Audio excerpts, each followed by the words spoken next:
Hey Roblox players, is your game lagging and ruining the fun?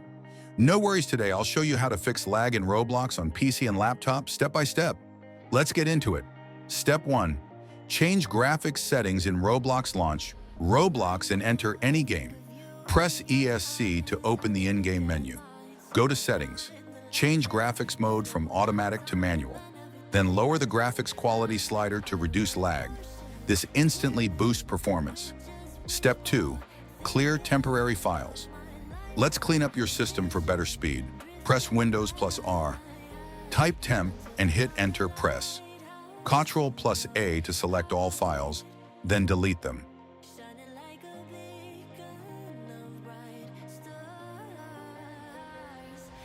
Now press Windows plus R again.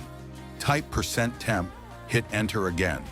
Ctrl plus A, then delete everything. This clears up space and helps Roblox run smoother. Step 3. Adjust power settings. Go to your Windows search bar, type Control Panel Open. Power options, make sure to select High Performance instead of Power Saver. This gives your PC more resources to run Roblox better. Final tip, always keep your graphics drivers and Windows up to date for the best performance. And that's it. Your Roblox should now run way smoother on your PC or laptop. If this helped, drop a like, subscribe, and let me know in the comments. Happy gaming!